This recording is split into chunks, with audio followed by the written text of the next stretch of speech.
Welcome, everyone. We're here for our monthly patron Q&A. Thank you very much for adapting to the change in the timing. We've had work schedule changes, and so we need to move the Q&As to Sundays. So they'll be on Sunday afternoons, the third Sunday of the month, 3 to 4 p.m. Eastern Time. Okay, so let's get right to these questions. There's a bunch of good questions, and I'm looking forward to taking a look at them right now. All right, so first is from Lilia Patron, and she asked, do you think it would be important to synchronize the Vervaakean definition of rationality with the economical rational actor theory one? Yes. And so there's been a recent Voices with Vervaeke, I believe it was it last Sunday, where it was myself, Greg Enriquez, who many of you have seen me interact with, Alexander Bard, and Alexander Ilung. And Alexander was representing the economic model, explicitly so, account of rationality. And the discussion, I think, was very vibrant, very useful. We all agreed that there was progress. We all agreed we needed to continue the discussion. And the main core was exactly that, about trying to integrate my account of rationality as systematic and reliable and systemic addressing of self-deception. And then the economical model, which tends to be a utilitarian model and much more oriented towards a computational account of value and probability. And of course, I have criticisms of that account following L.A. Paul and Colleen Agnes Callard, that account can't deal with transformative experiences, with some of the major aspirational decisions we make in our lives. And that's why Agnes Callard proposes that we need a new account of rationality, an additional account called proleptic rationality. So all of that is missing from the economical account. And that was part of the discussion, and we're going to return to that.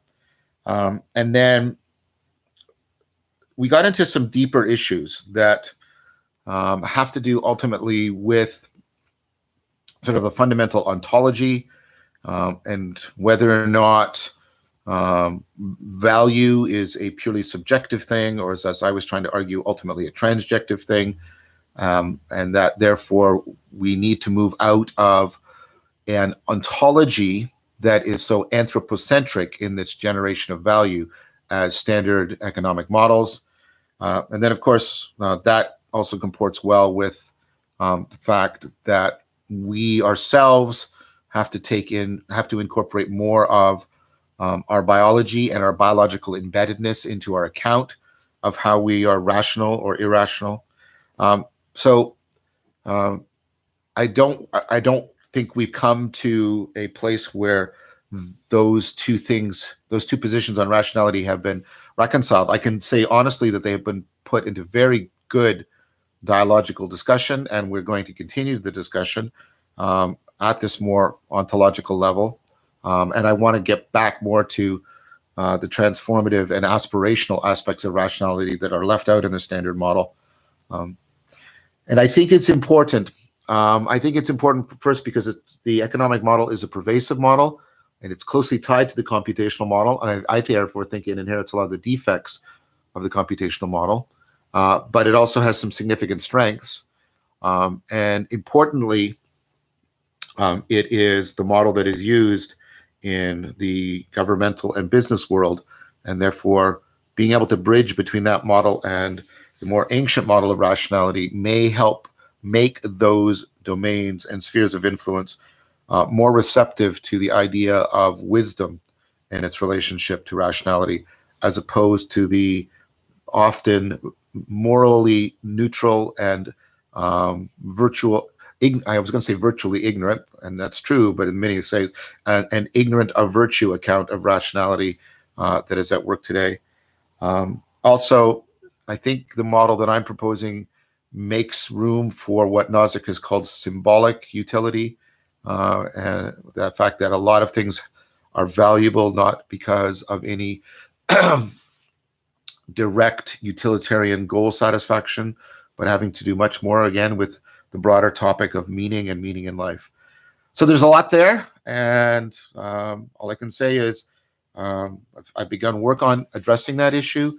and I'm hoping to continue that dialogue and keep it going. So here's a second question from an anonymous patron. The Buddha had a list of games, quote, he would not play and that his disciples should likewise not play because he believed them to be a cause for negligence, end quote, including board games, ball games, dice games, hopscotch, charades, playing pretend with carts, plows, windmills, bows, etc. Apparently this is on Wikipedia, games the Buddha would not play. What about games was the Buddha wary of? That's a hard question for me to answer since I don't know if I can totally put my mind in the place of the Buddha, but perhaps I can answer that first question by answering the second question. How should we interpret, recontextualize his teachings or his intentions today? So I don't know if the issue per se is gaming, but games that seem to be popular, attractive to people, and therefore could be the cause of negligence. And I take it that what's crucial about that is the Buddha's concern that human beings can be overcome by the pursuit of entertainment.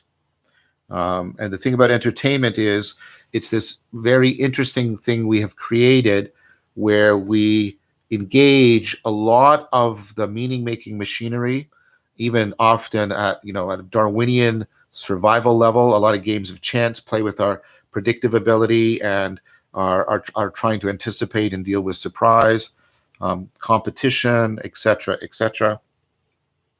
And so we can think of video games today as a good analog. And the thing about video games is they often address a lot of the missing meaning needs of people, giving them a narrative order, a nomological order, and a normative order. The problem is, so while people are getting meaning in life within the game and flow within the game, so while they are reciprocally opening within the game, in their life in general, they are reciprocally narrowing. And this is deeply, deeply problematic for individuals. And I think we could then recontextualize the Buddha's question to be basically this. Are we getting addicted to entertainment in a way that is detrimental to our agency and our aspirations to wisdom? And given the research we have on video games and social media, the answer to that seems to be, it's not absolutely convincing yet, but it's progressing steadily in the direction that the answer to that question is yes.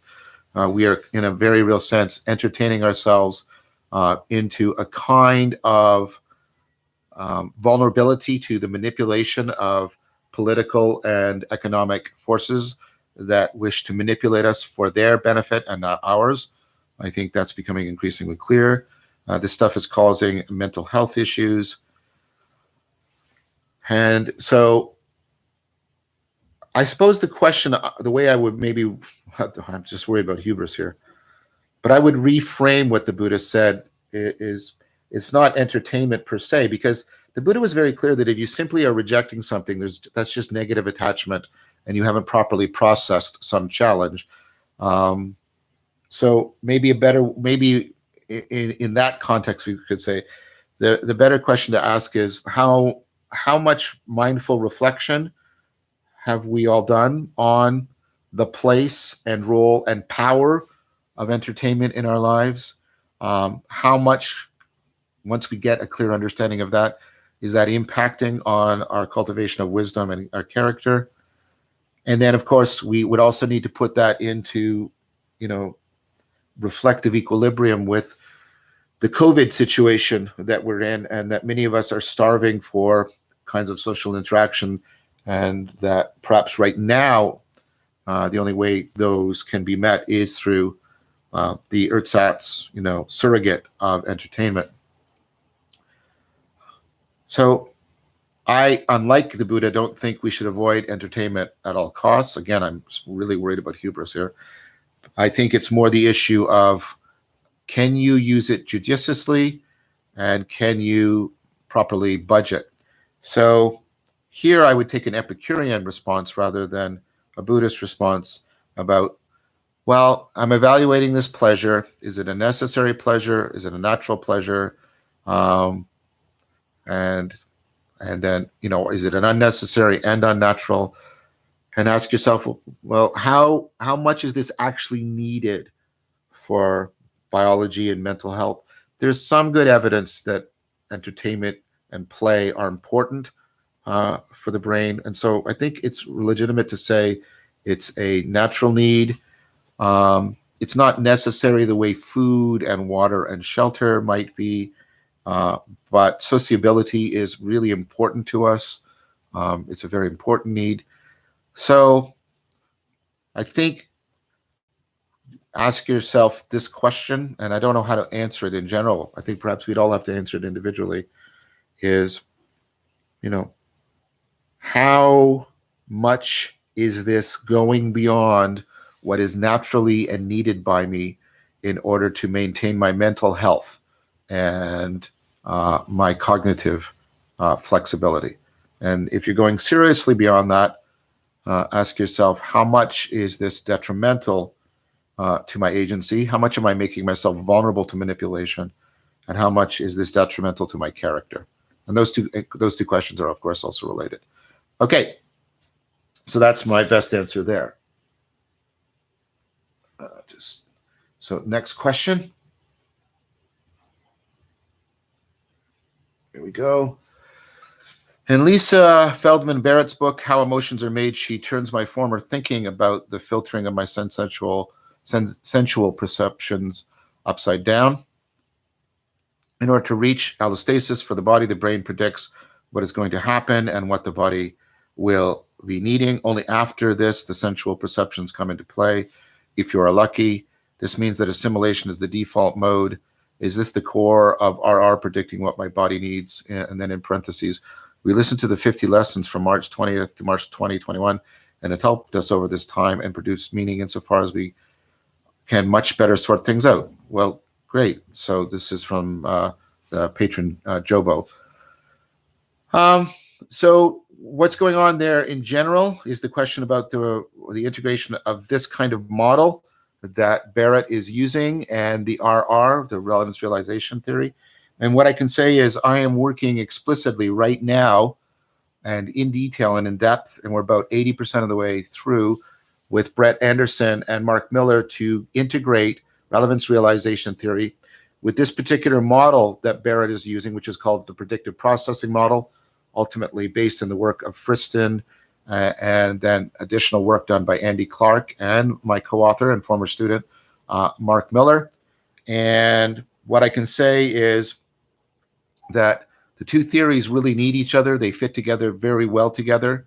And that the relevance realization the relevance realization theory will help to refine a particular aspect of the predictive processing model, because in the end, the predictive processing model faces the question of what should the system predict, and how many things should it predict, at what spatiotemporal scale should it predict them. So should I be predicting objects just in front of me? Should I be predicting what's going to happen tomorrow, 10 years down the road? Should I be predicting things that are happening 2 or 3 miles away? And your answer can't be, well, predict all of them, because that's combinatorial explosive. And so in the predictive processing model, there's what's called precision weighting, which is a way in which you try to give extra weighting, extra valuing time and effort to particular kinds of predictions. And so you can see right there, that's where the predictive processing model and the relevance realization model come into close proximity, and why there's basically an integration just ready to be made there. So Jobo, we're hoping to have that paper done this year, maybe even by the fall, and that will give you, I think, a much more sophisticated answer to that question. About the specific thing of motion, Mark Miller's he does many things, so I don't want it to sound like his only, but one of his main theoretical innovations is integrating predictive processing with affect and moving from a computational model of predictive processing. And by the way, Friston is also in agreement with this, as is Clark, as is everybody else, moving away from a computational to an embodied cognition version of predictive processing in which affect plays a significant role, especially in that precision weighting. And as some of you know, I've been arguing for a very long time, relevance realization is not cold calculation. It is affect laden because it has to do with the risky decision about how to spend your valuable, precious, limited resources, and to what degree you should arouse your energy and move your mind and body in problem solving, which is all what affect and emotion have to do with. So there's a lot there, and there's a lot coming. So I hope that answers your question. Next is a question from Rob Gray, who I get to talk to frequently. And Rob has been inviting me into his circling group. It's just been wonderful. So thank you very much for that, Rob. Rob asked the question, how can art, music, dance, even sports or crafts contribute to a good life? Is there any good 4E cognitive science, especially the embodied aspect, or other writers about how these kinds of activities contribute to broader benefits in personal or social life, or on the role of aesthetics and crafting in a thriving society? So there's here, Rob, I want to show you a book that I've ordered. I've not yet read, but I'm about to read it. I'll just show it to you, and then I'll read out what it says. There's a book called Fans, How Watching Sports Makes Us Happier, Healthy, and More Understanding.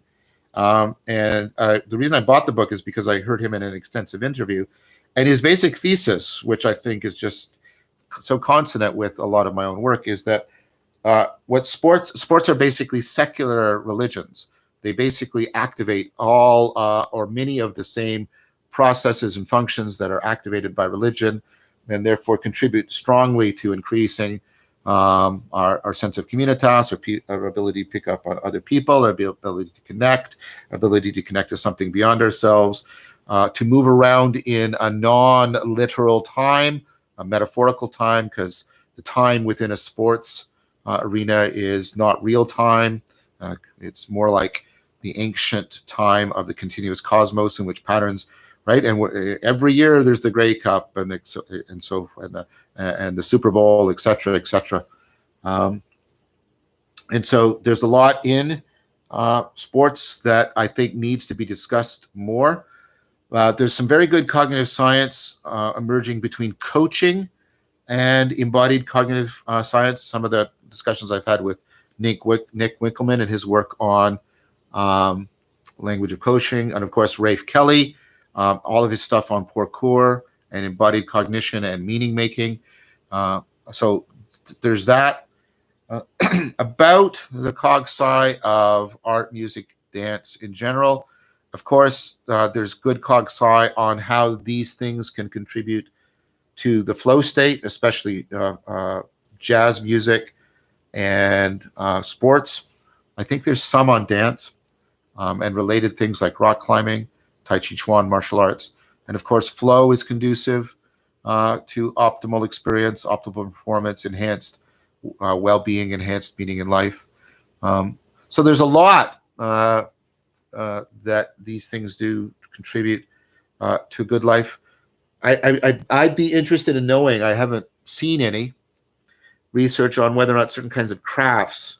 I'm interested, for example, in whether or not origami is conducive to some important kind, because of gesture, right, and its connection with cognition, and also because of folding and making, very complex spatial navigating, and the fact that it's being done for its own sake, autopoetically and not telically, not for some external goal.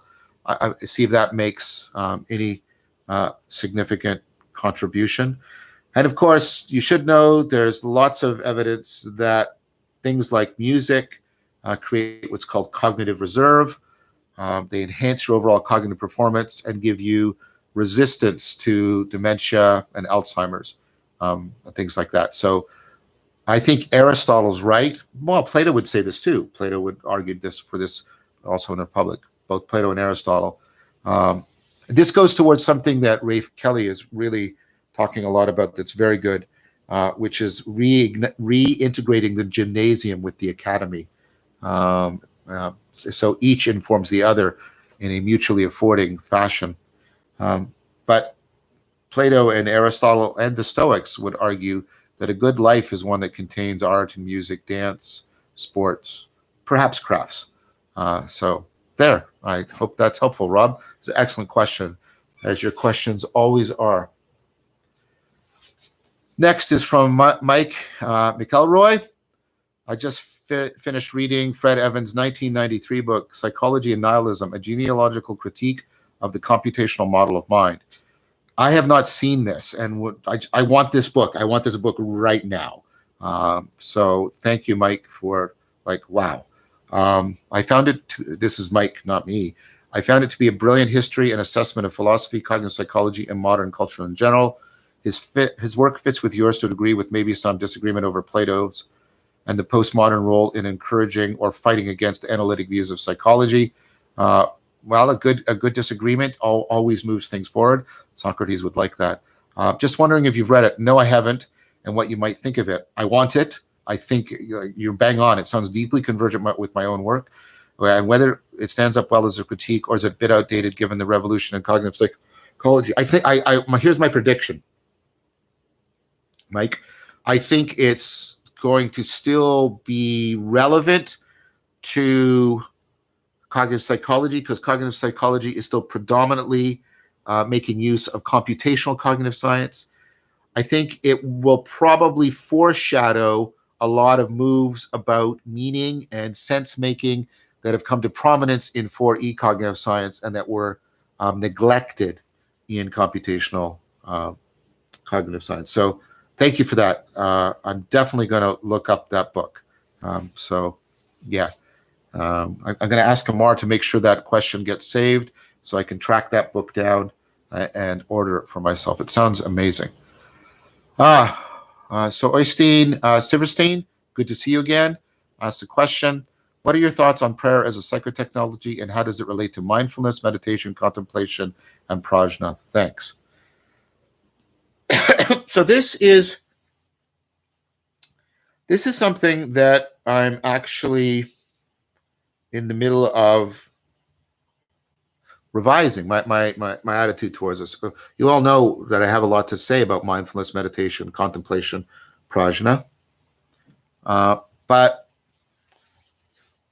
with all the work I've been doing on inner and outer dialogues, and so I have, with the help of one of my all-time great collaborators, partners, dear friends, Christopher Mastropietro, we have both undertaking the practice of what's called internal family systems therapy, which is a burgeoning therapy right now, gaining a lot of advocates and adherents, and some increasing empirical evidence for its efficaciousness.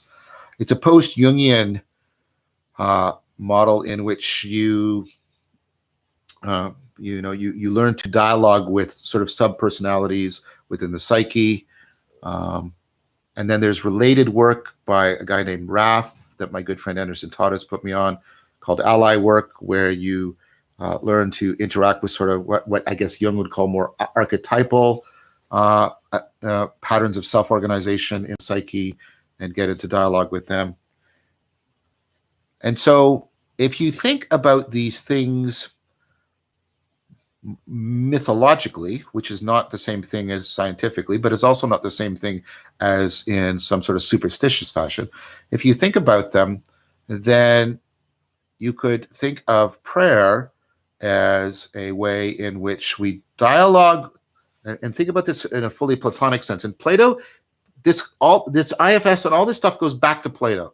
Plato talked about thinking as dialoguing of the soul. He talks about the different parts of the soul getting into proper relationship with each other, or different parts of the psyche, if you want a secular term. But here's the idea that also is drawn from Plato. As I modify that inner dialogue, that affords an improvement in my connectedness, my coupling with reality, my dialogue with the world, my transjective agent arena relationship with it. And so maybe something like this is possible as a thought. Could I get into a dialogue with what Jung might call the self, what IFS calls the self, what other traditions have called the ground of being, or your soul, or your Atman, right? Could I get into a dialogue or relationship with that would then put me into relationship with that, with sort of the deepest grounding patterns that are humanly accessible to me in reality? What I'm saying is the degree to which I can conform to the ground of my psyche improves my ability to conform to the ground of reality, perhaps. And then the dialogue within also becomes a reciprocity without. And maybe that would seem like talking to, and I mean this respectfully. So I'm trying this on. What if God is exactly the depth, that thing? We get this kind of alignment with that kind of alignment, and so everything is resonating together, so that we see from our depths into the depths of reality, or we see from deep perennial patterns of self-organization within to help us realize deep perennial patterns without. I mean, so if I could talk to the force of Eros within me, and that reconfigured so I had a less infantile, a less anxious attachment relationship to my Eros, and I could more appropriately relate to the Eros I see without me, and those were now more properly calibrated and tuned to each other.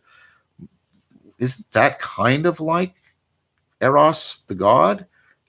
Isn't my dialogue with it something like prayer? So for many of you, you're going to find that disappointing because it's not a view of prayer that involves talking with supernatural beings. But for some of you, you might find that valuable. I do know that there's a difference in the cognitive processing. For example, if you do brain scans on people who are believing Christians and take a look at the parts of their brain that are active when they're praying to God or to Jesus, and then compare that to when they're praying to Santa or talking to Santa Claus in their head, you get very different patterns of brain activity. The brain activity in the first are much more how the brain is organized when it's talking to another person. And of course, we all talk to other people in our heads and hear voices. Oh no, wait a minute. Every night. It's called dreaming. Every night you talk to voices that you are hearing outside of yourself and as real and as disclosing some aspect of yourself to yourself. So I think there's a way of thinking. You can tell my hesitation and my caution because we're starting to trespass on ground that is so rife for manipulative superstition. And I'll pray. You get the prosperity gospel of the United States, and that absolute bullshit. And the secret. And if I just want it or pray for it, I'll become wealthy and I'll get all the sex I want or whatever. And there were millions of people praying in Auschwitz, sincerely, passionately, I'm confident, the deepest passion they could possibly muster for liberation, and it did not come for years. Millions of them died, their prayers unanswered. So we have to be very, very careful to not become hubristic about this and attribute to ourselves and our prayers powers that they do not have. On the other hand, given everything I previously said, I think there's a mythological interpretation of prayer that is completely consonant with emerging cognitive science that could explain a powerful efficacy of prayer in affording anagoge and thereby affording wisdom. And maybe we shouldn't ever pray for anything other than wisdom. Because if you're praying for anything other than wisdom, you're ultimately, probably, myself included, sliding towards vice and doing something vicious and foolish. So that would be my best attempt to answer that really interesting question that's at the cutting edge of my own current participant observation, my attempts to, again, get into the transformative process. I'm pursuing this work not only scientifically, but personally, psychotherapeutically, and also, to try and afford an evaluation of it as a psychotechnology. I think that IFS can be well integrated with CBT and EFT to give us a very powerful ecology of therapeutic practices that people should, in general, consider using. And so something at least deeply analogous to prayer strikes me as something that we would find within both IFS and, to a degree, also because you use things like the empty chair technique in EFT, which are very much like prayer, but in both IFS and EFT. So with all of, sorry, I got a little passionate there at one point.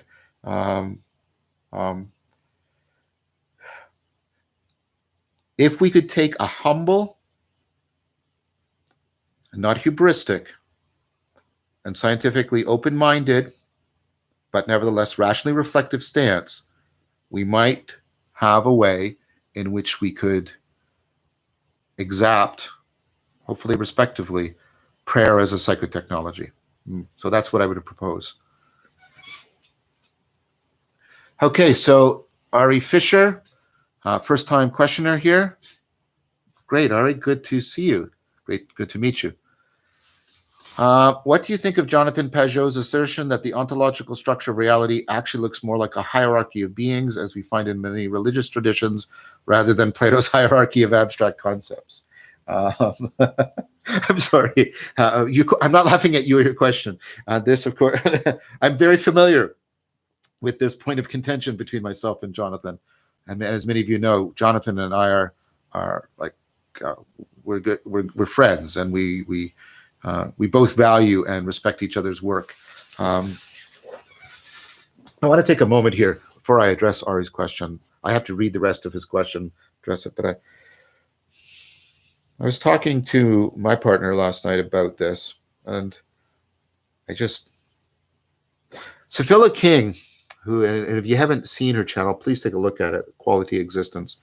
It's interesting because it's actually relevant to this question, because Pirsig is basically, with his novelization of his Metaphysics of Quality, trying to do something a little bit like what Pageau's talking about with respect to Plato. So I'm talking about Zen and Art of Motorcycle Maintenance in Lila. But Sevilla King talked about this corner of the internet. There's people like herself, myself, Jonathan Pageau, Paul Vanderklay, J.P. Marceau, Mary Cohen, Karen, who's running the Meaning Code, Sam, the Discord servers, Rebel Wisdom, Jordan Hall. I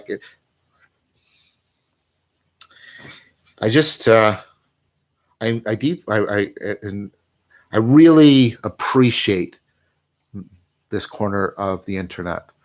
I think we're all making something that is going in a very interesting direction. And of course, there's bumps along the way, and there's issues that don't, where things don't go quite the way they should. But overall, that the whole thing and the way it's progressing, and other people like Guy Senstock that get involved, and Christopher Master Pietro, and there's just, I'm not trying to take credit here, so please don't misunderstand what I'm saying here.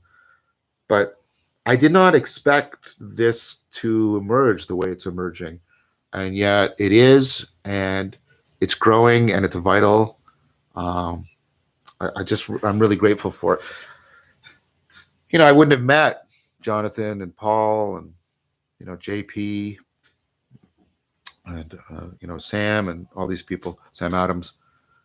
So anyways, I just wanted to take a moment and say thank you for that. One should be appreciative when one discovers a home that one has not expected to come to. And that's all I wish to do right now. Okay, so let's return back to Ari's question. I haven't read any Plato, so I'm just quoting here, and I don't know actually what Plato says, but Jonathan seems to insist that categories of being beyond the human also have will and volition. Thank you for serving goodness and truth with your big brain. Okay, you're welcome.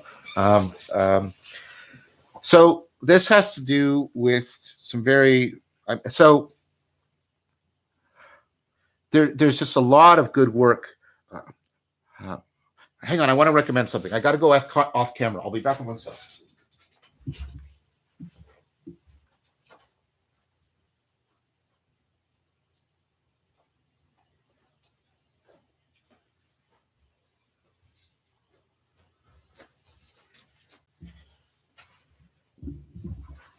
Sorry, I hadn't anticipated this, but so I'm diving. So as you've heard many of me argue, and there's a recent video with Paul and JP and myself, and I keep coming back to the point, and this was definitely true in my own case, that a lot of what I find deeply valuable in Christianity, especially something like Eastern Orthodox Christianity, is the Neoplatonism. Everybody acknowledges the deep interconnections between Christianity and Neoplatonism. But I want to recommend a couple books to you. Here's this book, Returning to Reality, Christian Platonism for Our Times by Paul Tyson. Excellent book. Really interesting, philosophically well written. And he's arguing for the viability of Christian Platonism. And he starts actually by pointing out how much Platonism there is in Lewis and in Tolkien, and stuff that, and as soon as he said that, I go, of course, like there's in the Silver Chair with Puddleglum in the Narnia Chronicles, and they're trapped in a cave with an enchantress who's trying to convince them that the outside world of the sun doesn't exist, and it's like, oh my gosh, of course that's Plato, right? And coming out of the cave, or Tolkien, the Ring of Power, that's Plato, Gyges' ring of invisibility that would allow you to be immoral and do whatever you wished, right? And so, like, and then, but what he's properly arguing for is an account of the viability of Christian Platonism today. And then, of course, there's this excellent anthology, excellent anthology, basically arguing, comprehensive history for Christian Platonism. And so, oh, sorry, I want to get one more book.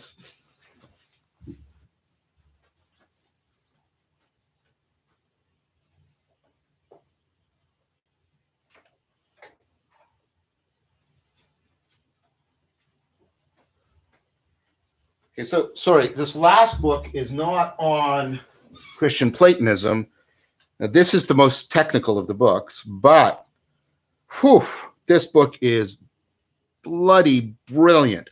This is Platonism and the Objects of Science by Scott Berman. And Berman, it's basically arguing that the best account we have of how we're able to do science is a Platonic account. So that the nominalist account, the contemporary and ancient Aristotelian accounts, the constructivist accounts, he has demolishing arguments for them. And he basically argues why the Platonic version. Nobody's going to say, well, that's it, it's finished. But what this says is, like, if you think that a Platonic stance is not intellectually respectable or viable, read this book and tell me if you still think that. So here's the idea that there's actually the real potential for a tightly, rigorously argued integration between science and Platonism. And then that, of course, brings up the potential of, the religious integration. Now, of course, the point I often make with Paul and JP and Jonathan is, of course, Neoplatonism also integrates into Islam with Sufism, into Judaism with Kabbalah, right? And even across time and culture, you see it being integrated by the Kyoto School with Zen Buddhism. So that leads me to how to answer your question, which is a lot of these variations vary, as you may expect, on how personalistic they take the Platonic. Well, I'll just use the general name, the Platonic forms. These are the overarching principles that are discussed in Platonism. Christian Platonism tends to see them as Jonathan would argue, as full of will and volition. There's other forms of Neoplatonism that do and don't. It doesn't seem to be the case for Plotinus that they have something analogous to will or vision, but maybe something like that in Proclus. So what I'm saying is, if you do a good historical overview of this, you'll see that there are currents that move towards seeing powers and principalities. Sorry, better way of saying it, seeing principles and laws as powers and principalities, and those powers and principalities as also something analogous to persons. Some of you can see the debate I had with Mary Cohen and JP about this. Not the debate. No, there was much affection and mutual affordance. Dialogos with JP and Mary Cohen. And where you also get versions of this that do not seem to push towards personalism, if you'll allow me to coin that term. And then this puts me towards John Hick's powerful argument that I keep coming back to again and again and again, and is one of the cornerstone arguments for my non-theism, which is, he calls it the fifth dimension. There's a spiritual dimension to reality, let's say, right? And I don't mean anything supernatural about that. What I mean is there is something about reality that transcends the everyday world of the sensual perceptual, and our relationship to that in important ways is valuable for the cultivation of wisdom and meaning in life. So leaving that vague, because I don't need to get clear. I don't need a precise definition right now, because that's exactly the point. In fact, trying to give a precise definition may be a mistake with respect to Hicks's argument, because Hicks's argument is that the spiritual dimension, if we take a look at the unresolvability of the arguments, so we tend to get focused on our argument and the other person's argument and our metaphysics, and then Hicks says, look even at the debate between the theists and the atheists. And nobody's been able to resolve it. I know individual atheists and individual theists think it's resolved. I'm not denying the sincerity, but if you step back and look, it is intellectually respectable to be on both sides still. Again, both sides will disagree. I'm sorry, but that's just the case. And also between Protestants and Catholics, or between Catholics and Eastern Orthodox, or between Christians and Muslims, and blah and blah and blah. And this, of course, is the classic pluralism argument. We have unresolvable, ever-increasing pluralism, which is not what you would expect if there was a definitive decision about whether or not that spiritual dimension is personal or impersonal. But Christianity and Islam and Judaism, personal, yes, but Taoism and huge aspects of Vedanta and Buddhism, not personal. Oh, but there are gods in Buddhism, but they're irrelevant.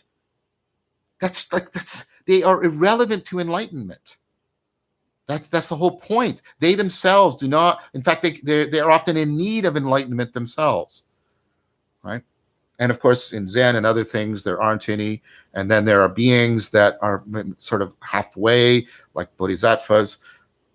The point I'm making, and this is Hicks's point, and I think it's a profound point. It went right like this into me, is it's a meta argument. What's the best account we have for unresolvable, ever-expanding pluralism of our relationship to the spiritual domain, which is that reality is, in a profound sense, ambiguous about this.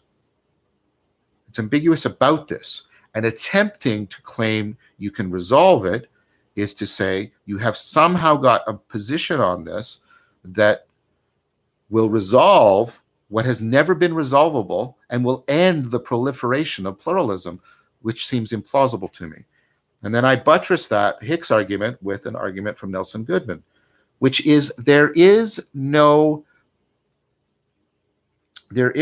formalism by which we can decide whether or not two things are similar enough. Look what I mean. What we're basically saying is nobody says, those upper levels are exactly people. They're analogous to us. They're similar to us in having will and volition.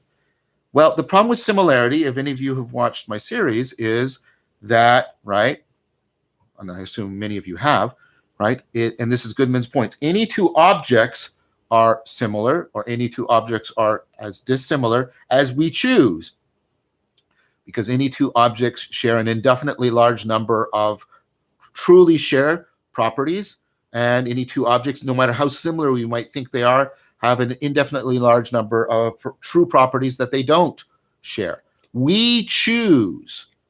See, when we're talking about similarity, we equivocate between a logical meaning of similarity, which would mean everything is both similar, maximally similar, and maximally dissimilar to everything else, which would make similarity totally useless, or psychological similarity, which is we choose out of all of the properties of a thing, a very small subset that's relevant to us of this thing A, and of all the properties of B, we choose a very small subset of properties that's relevant to me, B, and then we notice that A and B match, and those are important to us.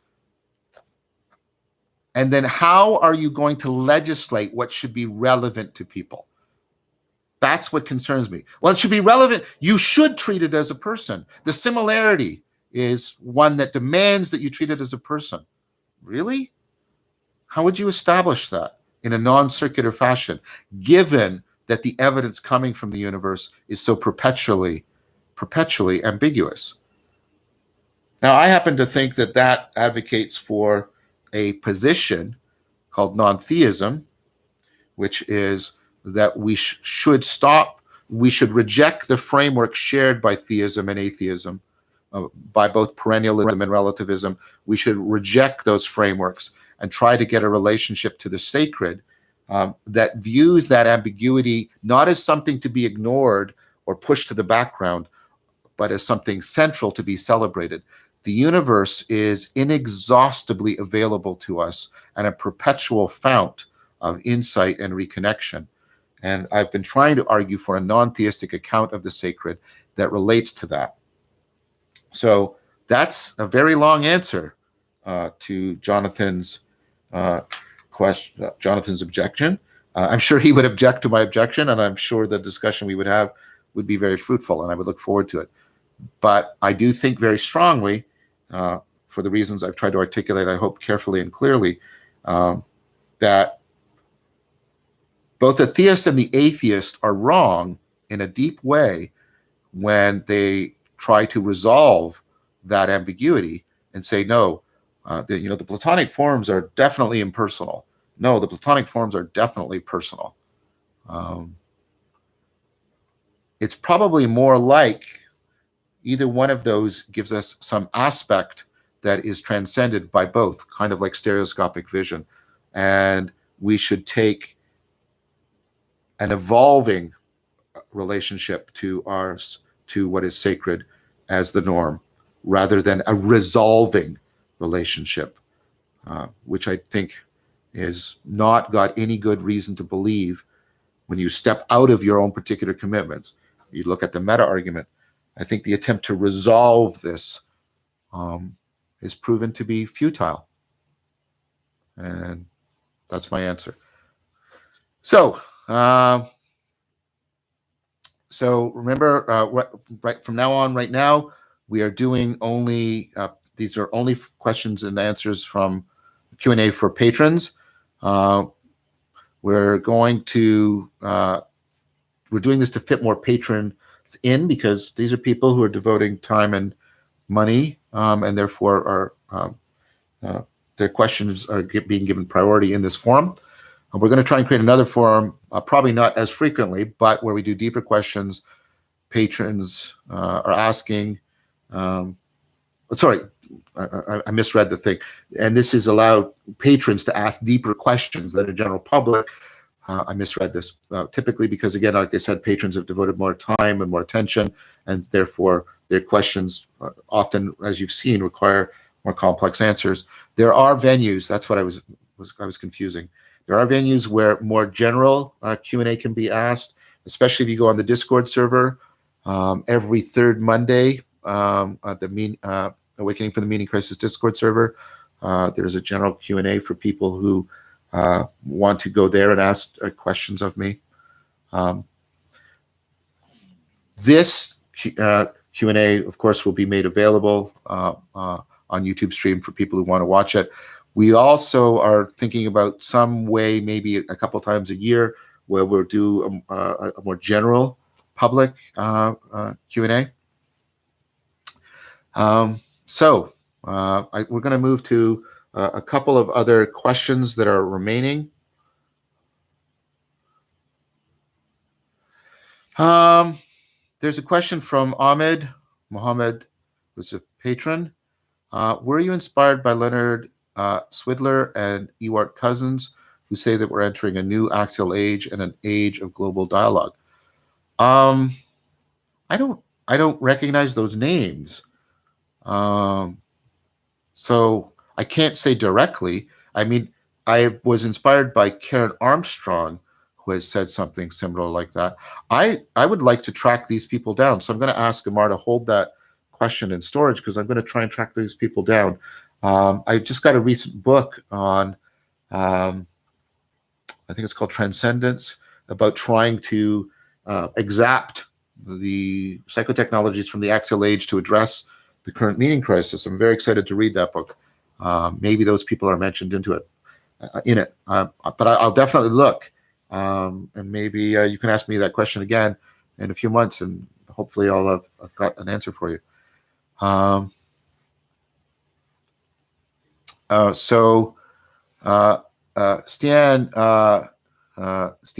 Tolbnerud has asked a question. Any news on John and Jordan Peterson's conversation? Yes, there's definitive news on this. I will be having a 2-hour conversation with Jordan on May the 30th. He will no doubt record it for his channel. I will ask him to extend the privilege to me that he extended to Jonathan Pajot and let me also record it, and I will be able to upload it onto my channel. So that's definitely going to happen. Also, this Friday, something's going to be filmed from Theories of Everything. I think I was one of the first person that Kurt interviewed, went into his film Better Left Unsaid, and then that evolved into his YouTube channel, podcast. I think it's also podcast channel, Theories of Everything. He's been having just some astonishing guests on there. But myself, Donald Hoffman, and Bernard Kastrup will be doing a 3-way discussion, I presume, on consciousness and reality, and that will be happening this Friday as well. So I'm looking forward to that. And I imagine that'll be streamed usually within a week or two. Kurt will do, or maybe within days, that'll be streamed on his channel, Theories of Everything. So there's a couple of really exciting discussions that I'm looking forward to. It's going to be interesting to talk to Jordan again. It's been a while, and a lot's happened for him, and I'm in a very different position than I was when he and I last spoke, both in terms of the communities I get to participate in and the way I hope my thinking has developed. So I'm looking forward to all of these. So we got time for a couple of quick questions, and then we'll wrap it up. This is from Ashraf. I've graduated and found a job, and for the most part don't have any meaningful goal right now. This is causing me a lot of anxiety and meaning crisis. Maybe any tips for finding new meaningful goals? Yes. Belong to a community of committed people that are cultivating ecologies of practices for overcoming foolishness and in forwarding enhanced connectedness. There's many such communities. I understand any caution you should have, and but you need to you cannot think your way out of this problem.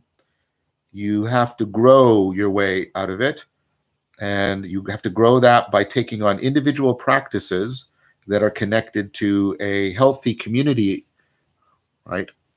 You have to have your own ecology of practices situated within a vetting community that will help those practices be challenged outside of egocentrism and autodidactism. There's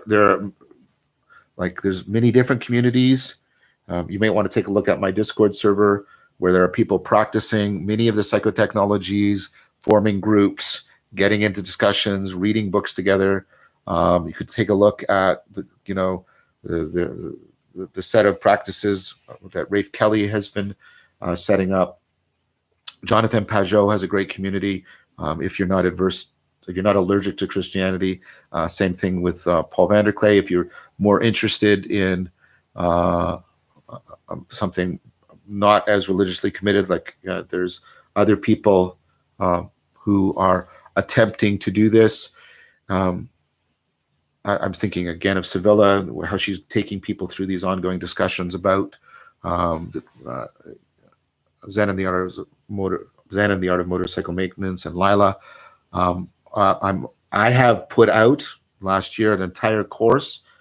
You don't have to do each one of the sittings. You can just skip through the lessons on the cultivation of meditation, and then drawn from the Eastern traditions of Buddhism and Taoism, and then the cultivation of wisdom drawn from the Western traditions, Epicureanism, Stoicism, Neoplatonism. A lot of resources there for which you can cultivate an extensive repertoire ecology of practices that you can then use to integrate with some of these existing emerging communities. There are discourse communities. There's Authentic Relating Toronto. I believe they're going to start doing a virtual version. I know Guy Senstock has virtual circling communities you can belong to. So there's a lot out there. But my one most important piece of advice to you is you have to connect. And you have to connect in a way that's aspirational and transformative, and that will afford self-transcendence. You cannot merely think or read your way out of this. Now, if this meaning crisis is starting to shade into clinical depression, you might want to think about taking up some therapy. You might even consider integrating some therapies into your ecology practices. Everybody should. I've come to the conclusion, because of just the overwhelming efficacy and evidence-based nature of it, that one of the Socratic pieces of knowledge we all need to know is our attachment style, and that the proper EFT, emotion-focused therapy techniques for addressing attachment issues. I've already talked about CBT and situating that within Stoicism and how valuable that is. And I've talked today about IFS and how powerful that can be at getting you into an inner dialogue that affords an outer dialogue, and then they resonate together. So there's a lot available. There's a lot you should do.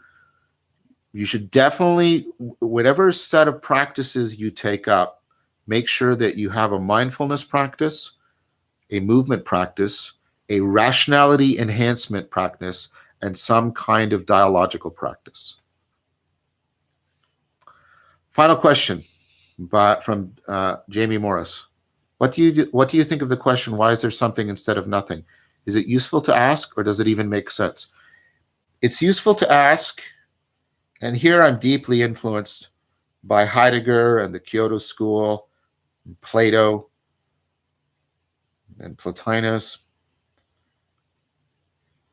If you ask that question and you think the point of that question is to get to who or whatever started it, then I don't think that question is that important or valuable. If you instead ask that question as to what is the ongoing ground of there being anything, what is the ground of being, and therefore what is the ground also of being known, of the ground of intelligibility, and how do they fit together, and how do they fit to me, and how do I fit to them, and how do I enter into right relationship with that ground with due reverence, then I think you're asking the question properly. And then I think that question can be one of the most proleptically, profoundly transformative questions that we should all ask ourselves again and again and again. And there are variations on this question. There are questions that are meant to astonish. Remember, that means to be turned into a stone, astonished, make us wonder profoundly. Like questions where you stop and think, well, in one level, I'm just billions of little tiny organisms living together. where am I in all of that? And how am I in all of that? That's a similar kind of question. So the question doesn't have to necessarily even be at a cosmic level. It can even be at your level. Why is there someone rather than just something?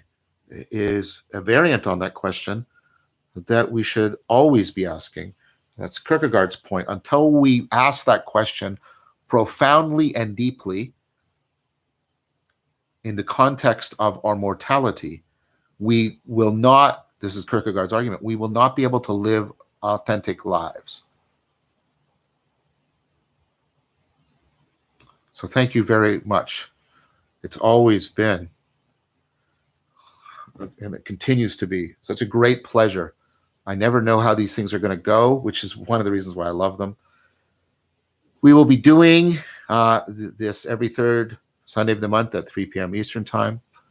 They'll be available publicly on YouTube channel afterwards. All of the patrons, thank you for joining me for this Q&A. Thank you for your support. And as always, thank you to my dear friend and technomage, Amar. So take good care, everyone. Stay safe. Keep cultivating wisdom. Keep seeking meaning. And keep seeking how we can afford each other a way forward. Take good care.